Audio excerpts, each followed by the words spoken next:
Welcome to Purpose 360. I'm Carol Cohn. And I'm Chris Noble. And we're on a journey to explore the brightest and most innovative minds and initiatives in social purpose. Today, companies and brands must stand for something meaningful. They have to have a social purpose and bring that purpose forward to their employees, their customers, and their community. Each episode, we're talking to leaders at Fortune 100 companies, global brands, social enterprise startups, NGOs, and everything in between. We'll be taking a deep dive to learn how they are integrating purpose into their organizations to benefit both business and society for enduring impact. Join us.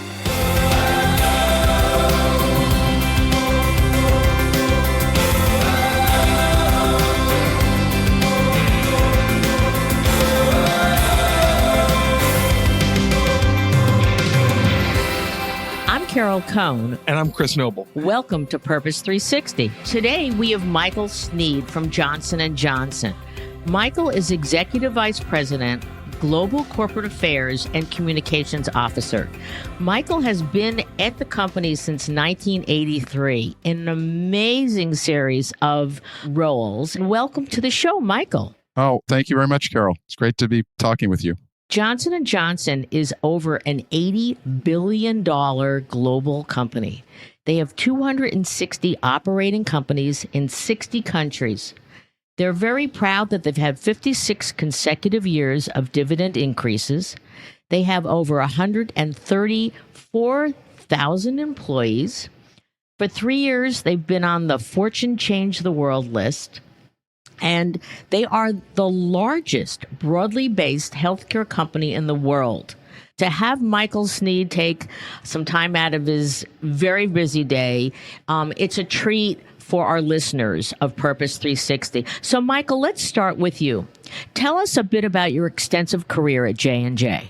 You know, as you said, I started at J&J in 1983, and really, it was really because of its mission around healthcare in general. I come from a family of healthcare professionals.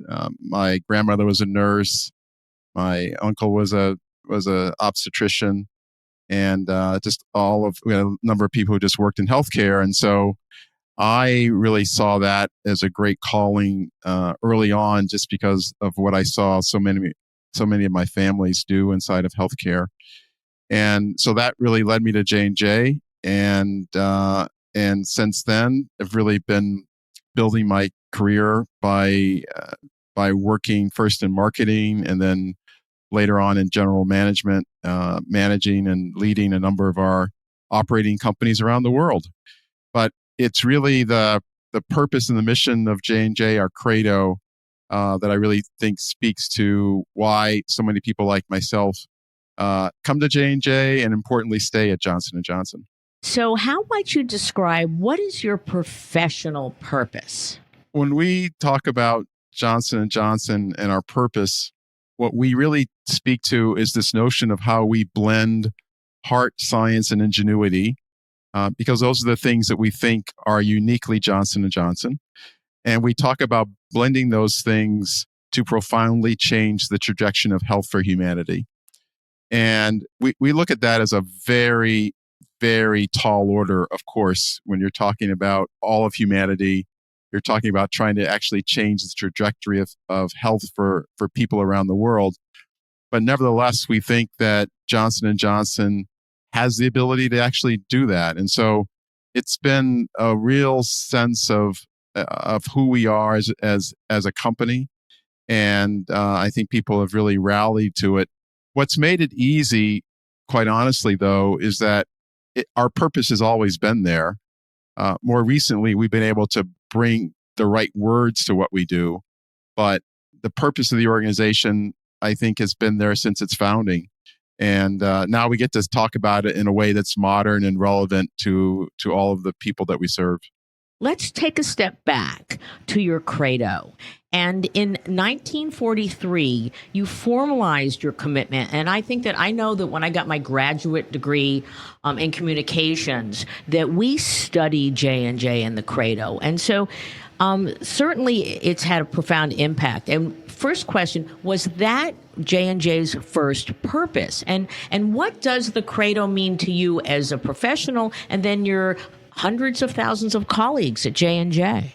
Our credo was written in 1943, and it was penned by Robert Wood Johnson, who at the time was along with his brothers, owned the company. So J&J was a privately held company. In 1943, they had decided to take the company public, and General Johnson was very concerned that the values and the principles upon which he built the company, he was very concerned that those would be lost once he took the company to the public markets. And so his goal was to really tell future shareholders, hey, this is how we plan to run the company. If you are aligned with this, that's great, but don't be surprised when you hear and you see the kind of actions that we take, because this is what we're all about as an organization. And quite simply, he set out to explain to everybody what the set of responsibilities that he believed Johnson & Johnson should have as a publicly traded corporation. And these were quite controversial for their time, given that it was 1943. I don't think people really thought about putting customers first, which is in the first paragraph of our credo. It talks first and foremost about our responsibility to our consumers, to mothers and fathers, to doctors and mothers who use our products. And he made it very clear that that was our first responsibility. He then went on to talk about our second responsibility being our employees. So that was very, very controversial, because people did not at that time view employees necessarily as assets, or certainly something that corporations should be responsible for. And yet he was saying that very clearly. Clearly, that was profound, because I even think today our colleagues are still not recognizing their most important stakeholder, our employees. Exactly, Carol. Yeah, and then after that, we talked about community. He talked about communities and how we're responsible for our communities, and how we at the end of the day, we needed to be very good corporate citizens, and that we were not there to take from the community, but we were there to actually add to the community. And then I think this was the most profound piece of it all, was he said, if all of those things go well, if J&J does all of those things, then last, and he purposely put the shareholders last, he said that our shareholders should receive a fair return. So not only was he very clear about where the shareholders ranked in terms of the pecking order, if you will, but he was very declarative about what needed to happen within Johnson & Johnson in order for shareholders to get a fair return. So that was, as I said, that was very controversial then. And I think because it stood the test of time, even today, I think there's a lot of discussions around companies and what their purpose is and who do they serve and what are the priorities of those that they serve. But back in 1943, Robert Wood Johnson certainly made it clear about what Johnson & Johnson was going to focus on and how they were going to prioritize their objectives. So you joined the company 40 years after the Credo was established. And so you were a young professional then. And, when you had your orientation or you started out during the first year, how did the Credo manifest itself in your work? So it was interesting, Carol. You certainly, like all of us, we hear about our Credo very early on in employee orientations. But we actually, until you live it, you actually don't really understand the power of it. And but I was fortunate. I actually had interned at Johnson & Johnson the summer before. And so in 1982, as you would well know, that was the year that we had the Tylenol tamperings in Chicago. And that was obviously a huge challenge for the organization. And not knowing J&J that well, I spent a summer there. This had happened in the fall of 1982. So I was able to see from afar what actions the company was taking. But I also, having worked there at least for the summer, I was well aware of our credo, and I was certainly looking to see what actions they would take. And what really struck me at that point was I had been a summer intern, so I literally only had 3 months of experience with the company.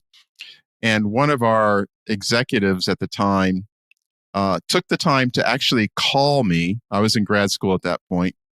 Took the time to call me and let me know what was going on, that these are the actions we were taking, that they were very committed to my future, because he was very concerned that the stories I was seeing might have me turn away from the company. And the fact that he had taken time out of his day to call a summer intern to just reassure him that things were going to be okay, I think spoke volumes around the culture of the company, as well as the commitment that they had to know that they were going to do the right thing in what was probably the biggest challenge to the organization up until that point. And so I think that's how I viewed it and experienced it firsthand. And you lived it. I know that, Chris, you and I have talked a lot about culture and the impact of purpose on culture. Absolutely, Carol. And I think that one of the things that's interesting to me is how that public commitment translates to the employee commitment. I was wondering, Michael, could you talk a little bit about how you surveyed the employees of Johnson & Johnson and what you get out of that feedback as a company? One of the great things about our credo is that we talk about how do we continue to live it, keep it relevant. And one of those things that we do is we actually do what we call credo surveys or credo challenges every 2 years. And think of it as employees getting the opportunity to give a report card on management in terms of how well we're actually living up to the principles of our credo. And so it provides us an incredible look into how people are really feeling about our credo. Are we, in fact, doing what we say we're supposed to be doing?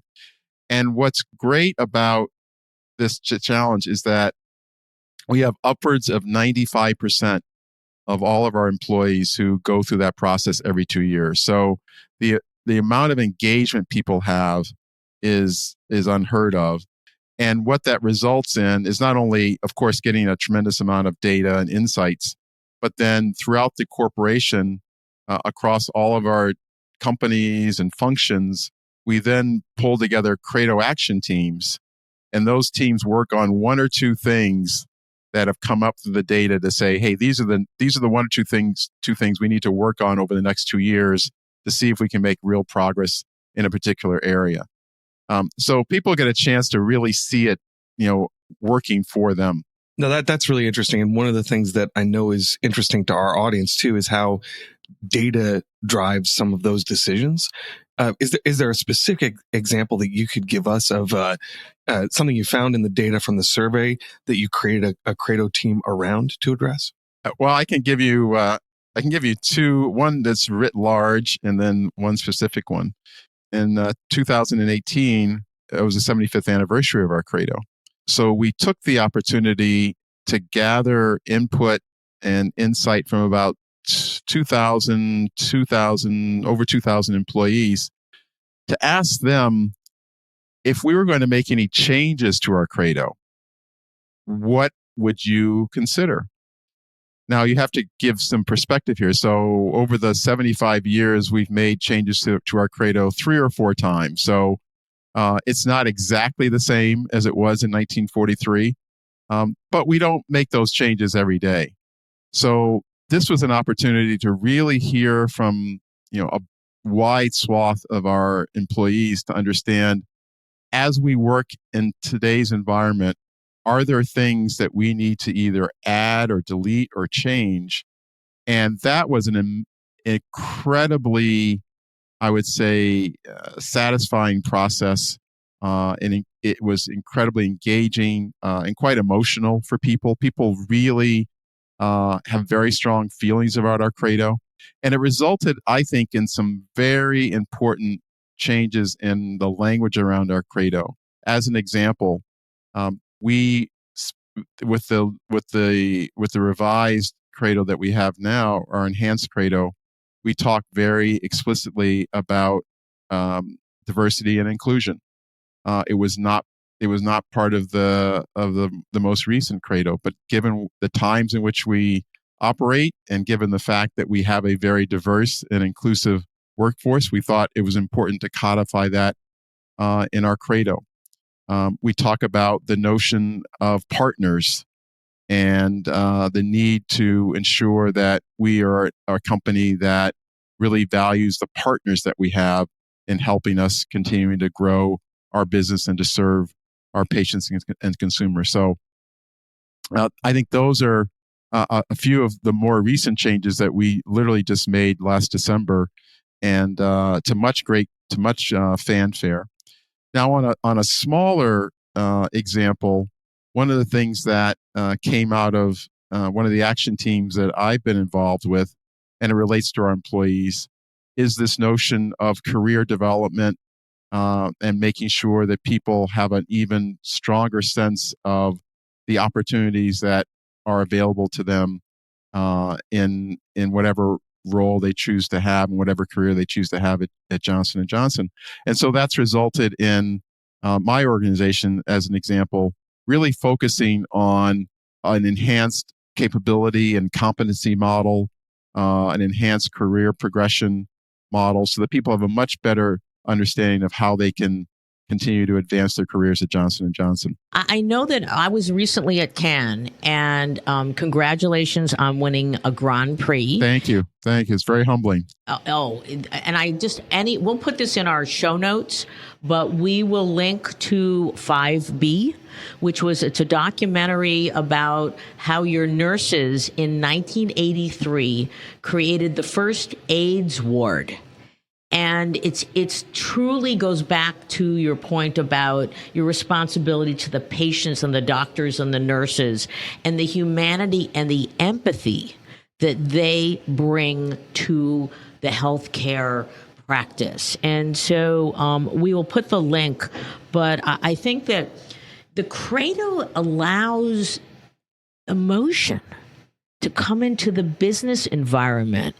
And I think a lot of, corporations, we must do it by the book. We must be very unemotional. Can you talk a little bit about the role of empathy and humanity today in, multinational organizations? No, I'd be happy to do that. And you're absolutely right, Carol. I think that Johnson & Johnson, because of our credo, I would say a couple of things. It allows our people to bring passion to what they do into the workplace. You talked about the film 5B. That's a direct connection to our credo, as you said, with regard to serving and being responsible for, in this case, nurses and healthcare workers. But it's really the action that people feel that they can take because of our credo. So in this case, it's a great story of nurses. But what was great about that film that only J&J people would know is that I've had so many people across J&J who've come to me or let me know that they were a sales rep back then in San Francisco. And they'll tell you the stories about how their manager said, look, let us know what that hospital needs in terms of J&J supplies. We'll get you everything that they need. So this is just an extension, I think, of our credo in action. And it gives people a real sense that, yes, we expect people to bring their emotion and their passion to what they do for Johnson & Johnson, but also what we do for patients around the world and consumers around the world. And I think it also speaks to your bigger question around the role and the purpose of corporations today. They have to be seen as a vehicle by which employees, in this case, can be their best. They can bring their best selves to the organization. We talk a lot about in J&J, a lot about this notion of servant leadership, and yes. I think that is what companies like Johnson & Johnson and others, I think if you have that kind of culture, then you are going to be on the right path to not only satisfying your customers and your employees, but generating great financial returns for your company, and also having the longevity and the sustainability that every corporation desires to have. But I do think it starts with this notion of in some part, this notion of passion, this notion of emotion that's in all of us. And let's face it, when we're excited about opportunities, where we feel like we're supported by the ideas that we bring to work, then more often than not, the organization flourishes because of that.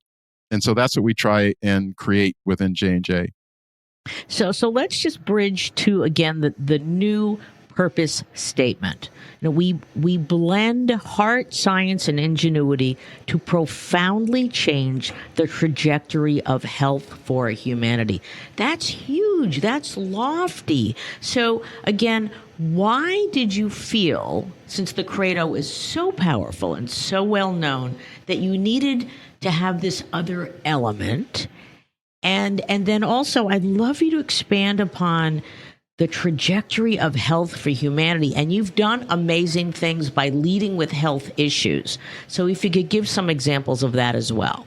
So as you can imagine, one of the things that we really try and do is hold a mirror up to ourselves, and to make sure that we aren't just drinking the Kool-Aid around our credo and listen, really just listening to ourselves and no one else is hearing us. And what we found out is that while the credo is a wonderful document, it's something that we live every day. In today's environment, as we like to joke, it's hard to put our credo on a T-shirt. It's wonderful, but it's hard to really boil that down into what we're actually all about. And I think it got clarified for us when we started to think about purpose and values and trying to see if we could actually link but also separate the two. And for us, I think the light bulb went on when we said, our credo is really our foundation. It is who we are. It's what we believe in. Our purpose is really our ambition. It's really what propels us forward. And once we were able to understand it in those terms, I think it really sang for everybody. It really felt like, yeah, that's exactly what we've been trying to say, is we've got a great set of values. We love them. They are our foundation, but we also have this burning passion and this burning ambition that really is what keeps us driving forward. And that itself has become our purpose. And again, it's always been there, but to be able to bring it together in the words that we chose in a way that really speaks to the people who work at Johnson & Johnson, I think that was the hard work, but that was also the secret sauce around it. Can you also talk about how you built it with your colleagues, like the really specific actions that you took? Sure. One of the things that we are really cognizant of at Johnson & Johnson is that nothing really happens unless there's broad support around it. And we like to joke that even the CEO could make a declaration and most people would ignore it if they didn't think it was the right thing to do. So we knew it was important to start to bring people into the tent to help us actually create this purpose. And so we started with a fairly small group of people, about 35 or so. And with that core, along with some of our outside partners, we started doing interviews with people in the organization. And I really mean broad-based. So people like myself who had been here for their career, people who had just started yesterday, people who worked in our plants, our sales organization, people who were literally in all countries around the world. And we just did interviews and tried to get in a tremendous amount of research to understand what was this thing about purpose and how would we figure out a way to really say that in a way that was going to be meaningful to people. That resulted in, as you can imagine, a tremendous amount of data, lots of good insight. And then through that, so we went very broad, but at the end of the day, we have to, in order to actually get something done, you've got to bring it down to a small group of people. So we had about 35 folks who, again, were from all over the organization. We brought them together for 3 days, uninterrupted, and literally from whole cloth, we created this purpose. And at the end of it, everyone looked at it and said, yes, that's exactly what we're talking about. When we talk about Johnson & Johnson and we talk about what our ambition is, these are the words that really ring for everybody. So let me just speak to the second part, which is around this notion of profoundly changing the trajectory of health for humanity. One of the things that we knew we wanted to do is, much like our credo, we wanted something that we knew would be hard to live up to every day. I mean, this isn't the kind of thing that you kind of look at and go, yeah, we can do that, and that's not a big deal. No, we want people to say, wow, that's not an easy thing to do, and to start to think about, well, how would we actually do that? What are some of the things that we're either doing today or that we need to commit to moving forward? And that was actually the surprising and delightful part, because there are so many things that we do today that really do go hand in hand with this notion of changing the trajectory of health for humanity. So one of the things that we're very proud of is all of the work that we've done for the last couple of decades on HIV. And HIV is one of those areas, as you know, where 2 decades ago, it was literally a death sentence. Literally in 2 years, most people would die. And through, our persistent work and other companies, of course, we've now made HIV into a chronic disease. And that has a profound impact on humanity, on families, on individuals. And I think that's been, among others, that's been one of our proudest moments, is to really look into the world of global public health and understand, what can we be doing as Johnson & Johnson? Another great example that I love to talk about is the work that we've done on tuberculosis. There's been virtually no new treatment for tuberculosis in the last 30 years. And about 18 months ago, we were able to introduce a brand new treatment, particularly for multi-drug resistant tuberculosis. Hepatitis C, we were one of the companies that were able to come out with not just a treatment, but a cure for hepatitis C.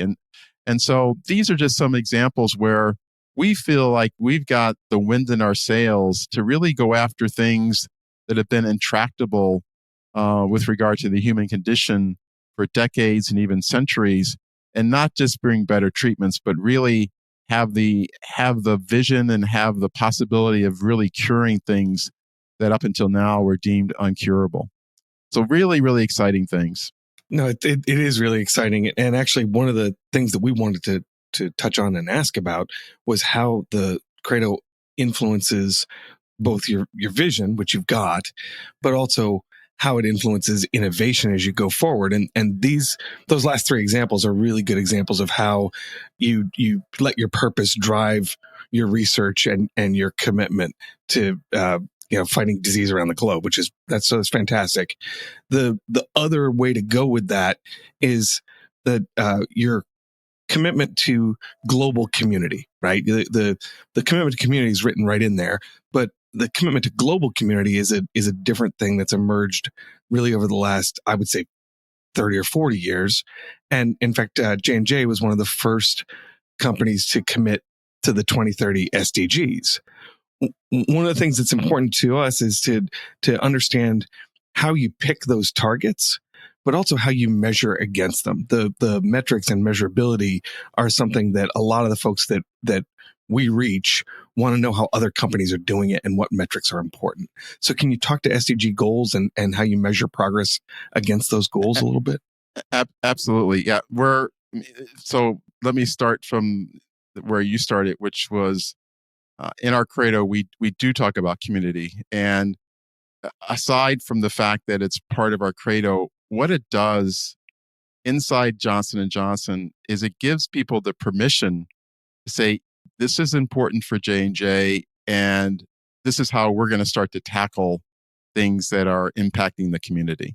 And so obviously we've had a long history of doing that. Back in the early 2000s, as you know, the UN started down the road with their first set of goals, the Millennium Development Goals. And that was really our first, I would say, pretty high profile public declaration of what we were going to try to achieve with those. The great news around this, and I chalk it up to the fact that Johnson & Johnson has a lot of people who are overachievers. So we exceeded every MDG that we had put forward in that first set of goals. And then based upon that, as any good company would do, we said, hey, well, we've got the SDGs along. We've learned a lot from the MDGs. How can we set the bar even higher?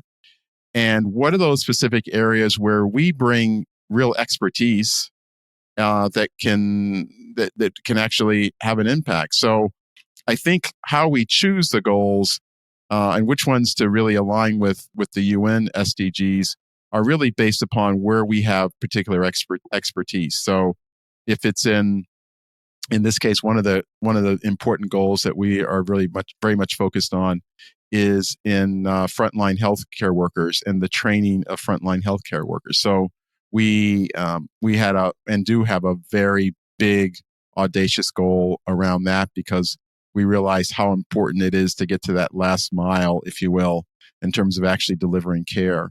But we've got big goals around the environment, around a number of other areas, where in some cases we don't always know the answer. We may not always have the solution today, but what it does is, because we've put it out there, we've got people who have said, okay, we're going to take this on. Now, in terms of the metrics and how to measure that, that's something that I think we're really pleased with. And what we're big on accountability. And so one of the things that we've started doing in the last few years is publishing what we call our Health for Humanity report. And that is a place where if you wanted to have one document that told you everything you needed to know about Johnson & Johnson, it's in the Health for Humanity report. And it speaks to not only who we are as a corporation and all the facts and figures, but it goes into incredible amount of detail on where we are against each of our, not only our corporate goals when it comes to sustainability and the environment and diversity and inclusion, but it also speaks to where we are in terms of the SDGs and the progress that we're making. And you'll see right there in that report, in some places we're actually ahead of where we thought we'd be. In other places we're a little bit behind. But I know we feel very confident in our ability to hit those, because when it came to the MDGs, Johnson & Johnson was the only private sector company that achieved all of our MDG goals. So we feel very confident that we'll also be able to do that with the SDGs. Just to follow that quickly with alignment, right? So metrics are important, and for us also alignment is important. So can you talk a little bit how you've got a huge employee volunteering program, and you're giving folks 40 hours paid time off to volunteer, another 40 hours unpaid that they can take. You provide a lot of opportunities for extended volunteer leave. How does the employee volunteerism align with your credo and the goals and all the other things, right? So how are you using employee volunteerism to also drive this kind of vision of healthcare goals globally? So one of the things, and again, this is why that our credo is so powerful, is it speaks directly to this notion of how do we support employees, not only in their professional development, but in their personal development. And one of the things that we know is if you put it out there, you actually have to back it up with real tangible ways that people can actually do this. So it's been the programs that you mentioned, I think, have just been a reflection of the interest that our employees have to really go beyond the walls of Johnson and Johnson and drive personal impact in either the local communities in which they live or in the global community. And we want to be in a position where we can support that, because we do believe that if we can do that for our employees, it comes back to Johnson and Johnson tenfold. I mean, we have an incredibly engaged workforce because of these types of opportunities. Because not only do they get, of course, they get all the great benefits and everything that you'd expect from any company, but the ability of people to give back to others is an incredibly powerful force in having people feel great about themselves. And so you could call it part of our credo. You could call it maybe making a return on our investment in employees. That's all fine. But at the end of the day, we want our people to feel as if they are making an impact, not only for the company, but they're making an impact for the communities in which they live. And we give them, as you say, we give them a lot of tools, we give them a lot of flexibility, and we also build it in to the work that they do. So we recognize that these opportunities give people an ability to have leadership roles, give people the ability to manage teams, give people an ability to work with colleagues across the organization that they may not have ever come in contact with. These are all just great things in terms of being a well-developed leader. And of course, then ultimately, we hope Johnson & Johnson can benefit from that. So, Michael, in terms of when we're giving advice to companies and they're saying, well, how many hours of paid time off should we give? And they go, well, maybe 8 hours or 16. Can you make the case for, you're giving 40 paid, 40 unpaid, extended leave? What's your recommendation to other companies regarding, how generous they should be with this policy? Yeah, I think that look, every company's different, and every company starts from a different place. What I can tell you is we do a couple of things to kind of settle in terms of ultimately where we land. First and foremost, we actually ask our employees, okay, what's it going to take again to really make an impact? So I think it's been the feedback that people want to have enough time to actually have an impact with whatever organization or whatever community they're in. But they also they're also very respectful of the fact that this is a pretty big benefit, and they want to not abuse it. And so part of it is just finding that space where if it's only a few hours, people actually don't value it that much. If it's a significant amount of time, our own employees recognize that's a big value that the company is actually entrusting me with, and they behave accordingly. So it's going to be different for every company, of course. And then the second criteria is that we do look at what other companies are doing, and we want to make sure that we are seen among the top companies in delivering whatever benefits that are out there. So as an example, in the last couple of years, we've really taken a really hard look at our paternal and maternal leave policies. And I think we feel very good that we show up very well across any industry, against any company, when it comes to those types of benefits for mothers, for fathers, for surrogate patients, for adoptive parents. We feel really good about it. And importantly, as I said earlier, we get a lot of feedback from our employees to say, hey, are we on the right track here? Is this something that you really value? And just curious, Michael, how important, or what's the relative importance of being on the Fortune Change the World list or the Just Capital, healthiest companies lists? We find those to be incredibly important. Now, look, not every list is created equal, so we don't go chasing after each list. But clearly, there are certain ones that rise above others. And you mentioned the Fortune Change the World list. Yeah, that's a big deal it gives us a different profile than people might see of J&J. It's beyond just the numbers, as you know. But for Johnson and Johnson, it also allows us to talk about things that people may not know about Johnson and Johnson. Many people think of Johnson and Johnson as the baby company, and while we're very proud of that heritage, and we wouldn't change it for the world, we do so much more than that. And so, being on lists like that allow us the platform to tell a greater story about Johnson and Johnson. And we also, because you are in so many industries and around the globe, you do have your challenges periodically with your products. How do you use the credo and the new purpose statement to guide you through those situations? Our credo is, as I said before, it is the bedrock of how we do business. What people sometimes don't understand about our credo is it allows us to have great aspirations, but it also allows us to say if we've done something wrong or if we've made a mistake, and it allows the organization the ability to learn from that. So in that regard, it's very clarifying with the notion that, hey, if something has happened because of one of our products or something that we did, the culture is such that we own up to that.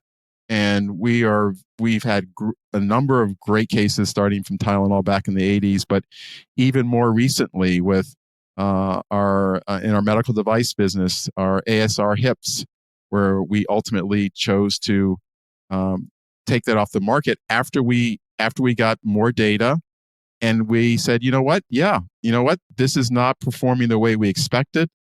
And we not only took it off the market, but we compensated all of the patients who had the hip, and not only in the compensation in terms of the second surgery to remove it and replace it, but any other damages that may have occurred, et cetera, et cetera. So I think that we have used it as a way to also provide an opportunity to tell all of our stakeholders if we've made a mistake, if we're wrong, we're very much willing to admit it. At the same time, it also says to us, if we really fundamentally believe very strongly in our science, in the fact that the products are safe, that we're going to defend our business just as strongly in that regard. So that's come up, as you know, in a large degree around the current talc litigation. And many people have said, well, why doesn't Johnson & Johnson settle? It's an easier way to go. And in some cases, it probably would be easier, but it wouldn't be who we are. It wouldn't be core to our credo. It wouldn't be standing up to what we know is right. And so in so many ways, the credo has guided us to admit things that were wrong if we felt it was wrong, but to also take a stand when we feel we're right and when the science really supports the stands that we take. How does the credo and the new purpose statement drive innovation at J&J? Oh, that's a great one. So I love talking about that. Clearly, when I'll take our purpose first, but when we speak to this notion of changing the trajectory of health for humanity, I think people realize you can't do that unless you are a company that's willing to take big, bold bets.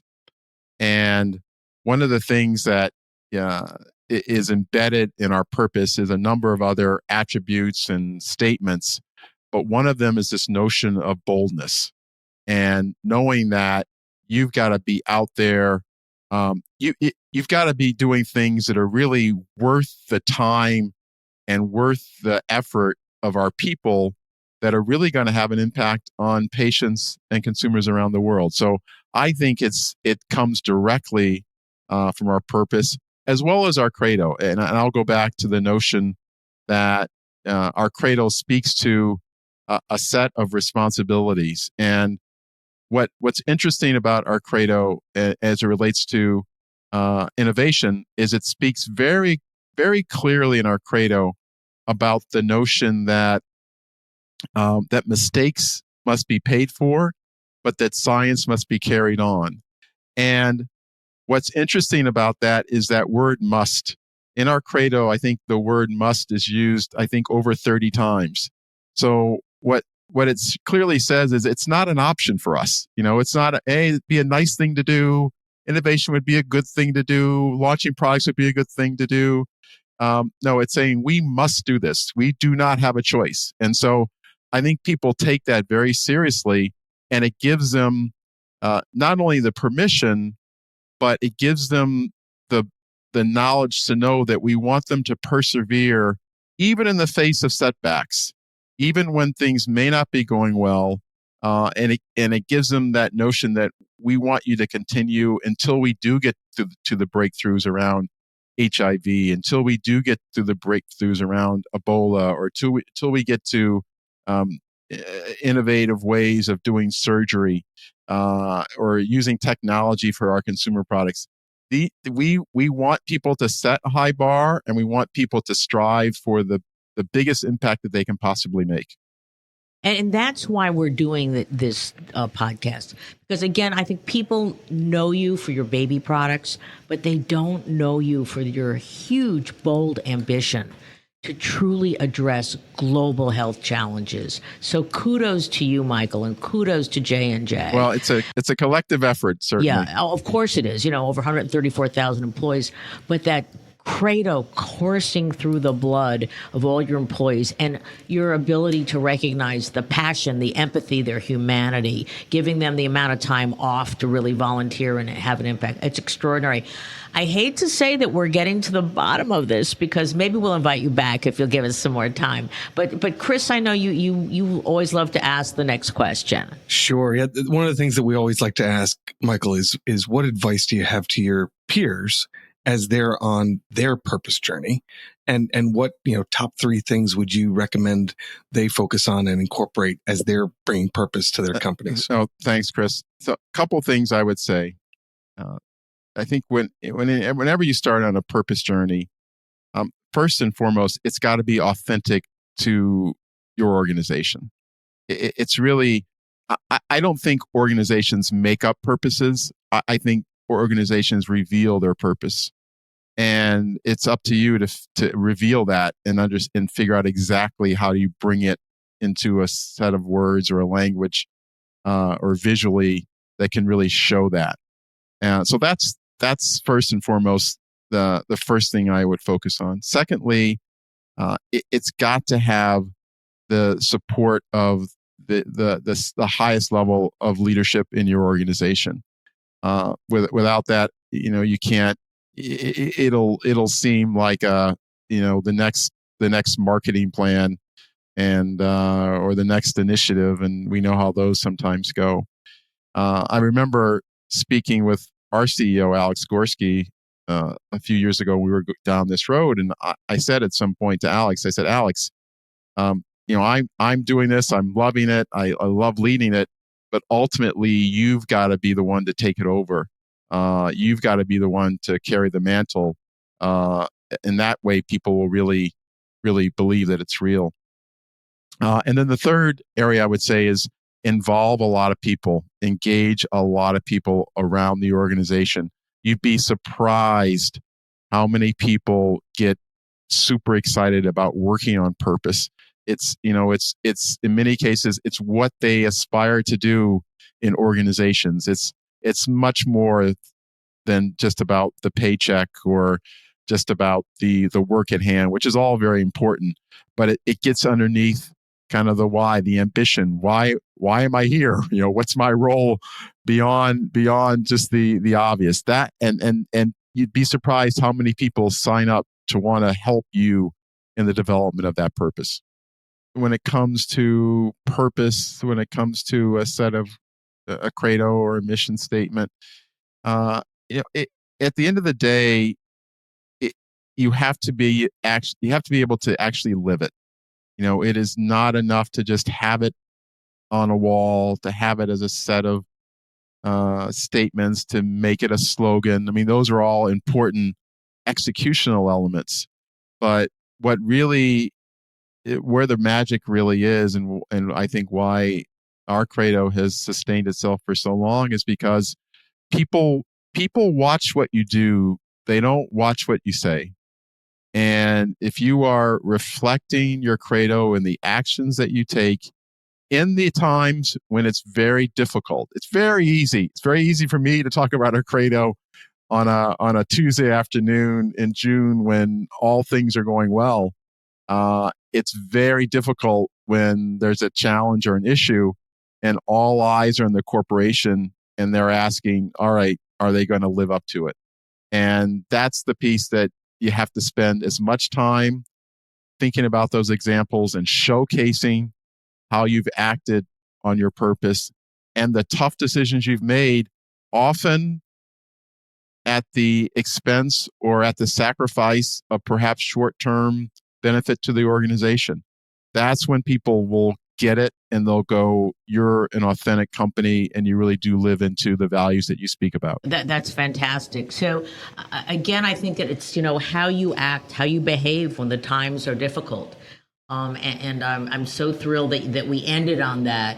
And again, we always talk about the impact on the business, and it's the power of and society. And I think your comment about sometimes you give up in the short term for the long term, but your 56 consecutive years of dividend increases, the profound development of new products across the globe. I mean, it makes J&J into the powerhouse that you are. To live your credo, and then your new declaration, we blend heart, science, and ingenuity to profoundly change the trajectory of health for humanity. Thank you so much, Michael Sneed, Executive Vice President, Global Corporate Affairs and Communications Officer at J&J. This has been an extraordinary conversation. I know that so many individuals will learn from it. Thank you, Carol. Thank you, Christopher. And I close today's segment with the question, what is your purpose?